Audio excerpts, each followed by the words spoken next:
Peter Essendi est en détresse. Cela fait un mois qu'il est admis dans un hôpital public de l'ouest du Kenya et sa facture s'élève à un peu plus de 540 $ américains. Le National Hospital Insurance Fund, NHIF, devrait l'aider à faire face à cette dépense, mais il rencontre des problèmes de fonctionnement. Je suis allé au NHIF et ils m'ont dit qu'ils ne m'avaient pas envoyé d'argent. Voici ce qui se passe dans les hôpitaux du Kenya alors que le pays passe du NHIF à un nouveau système d'assurance maladie. Le passage au Fonds social d'assurance maladie s'est accompagné de retards dans l'enregistrement des patients et le traitement des demandes de remboursement. Dans le cadre du nouveau régime, tous les Kenyans sont tenus de verser une partie de leurs revenus dans un fonds consolidé.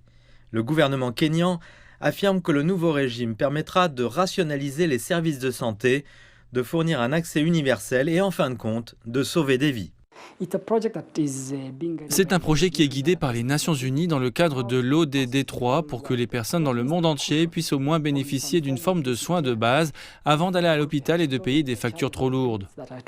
Le Kenya n'est pas le premier pays africain à tenter une transition aussi complexe dans ce secteur vital. Le Ghana, la Tanzanie, le Maroc et l'Afrique du Sud ont également mis en place différentes variantes de systèmes de soins de santé universels ces dernières années.